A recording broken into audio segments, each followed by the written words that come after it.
अंधेरी रात, पुरानी हवेली और सन्नाटा। एसीपी प्रद्युमन अपनी टीम इंस्पेक्टर अभिजीत, दया और इंस्पेक्टर श्रेया के साथ उस पुरानी हवेली में दाखिल हुए। उन्हें एक गुमशुदा व्यक्ति की तलाश थी जिसकी आखिरी लोकेशन यहीं ट्रेस किया गया था। हवेली के अंदर चारों तरफ धूल जमी हुई थी और मकड़ी के जाले लटक रहे थे। सर, यहाँ तो कुछ भी नहीं दिख रहा है, इंस्पेक्टर अभिजीत ने कांपती आवाज में कहा। कुछ तो है अभिजीत, मुझे गड़बड़ी लग रही है। इस घर के अंदर कोई तो राज छिपा है, एसीपी प्रद्युमन ने अपने अंदाज में कहा।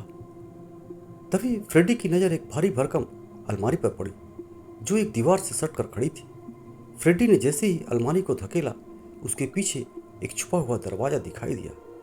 वह दरवाज़ा लकड़ी का बना था और उस पर धूल की मोटी परत जमी हुई थी।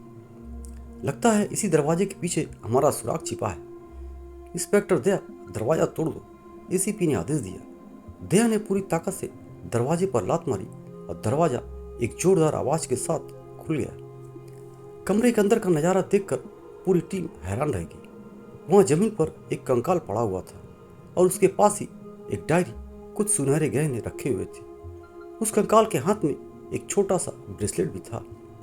श्रेया ने गहने को देखकर कहा, सर, ये गहने तो बहुत पुराने और कीमती लग रहे हैं। अभिजीत ने डायरी उठाई और उसके पन्ने पलटने लगा। सर, यह डायरी बहुत पुरानी है, इसमें लिखावट भी धुंधली हो चुकी है। एसीपी प्रद्युमन ने कंकाल के पास पड़ा ब्रेसलेट को देखा और बोले, यह ब्रेसलेट तो हमारे गुमशुदा व्यक्ति का है। इसका मतलब वह यहाँ आया था, लेकिन यह कंकाल किसका है? उन्होंने डायरी को पढ़ने का फैसला किया।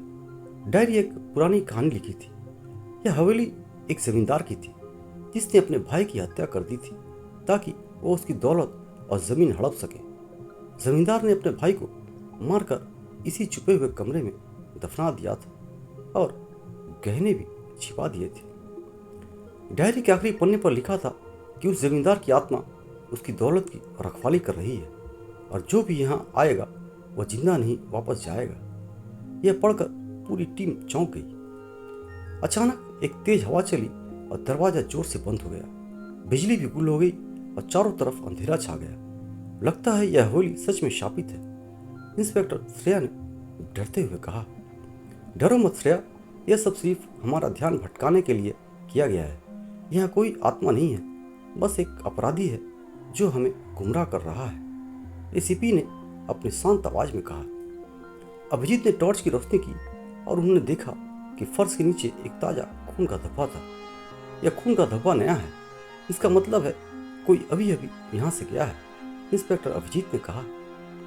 टीम ने हवेली की तलाशी ली और वे एक छिपी हुई सुरंग तक पहुंचे जो हवेली के पीछे जंगल में खुलती थी। जंगल के अंत में उन्हें एक आदमी बेहोश मिला जिसके पास कुछ हथियार और वही सुनहरे गहने थे। यह वही व्यक्ति है जिसकी हमें तलाश थी। उसने ही हमारे गुमशुदा साथी को यहाँ मारा और उसकी जगह इस पुराने कंकाल को रख दिया ताकि हम डर कर वापस चले जाएं और उसे गहने चुराने का मौका मिल सके, एसीपी प्रद्युमन ने खुलासा किया। पता चला कि वह व्यक्ति एक चोर था जो सालों से इस हवेली के बारे में जानता था। उसने जानबूझकर गुमशुदा व्यक्ति को इस हवेली में बुलाया और उसका अपहरण कर लिया। उसने कंकाल को वहां रखकर यह अफवाह फैलाई कि यह जगह शापित है, लेकिन वह यह नहीं जानता था कि सीआईडी की टीम कभी भी हार नहीं मान सकती। दोस्तों, बहुत बहुत धन्यवाद आप सभी का मेरा यह वीडियो देखने के लिए। यदि मेरी कहानी आप सभी को अच्छी लगे तो मेरे इस चैनल को सब्सक्राइब करना और इस वीडियो को लाइक एंड शेयर जरूर करना। कहानी आप सभी को कैसी लगी कमेंट बॉक्स में जाकर जरूर से जरूर कमेंट करना।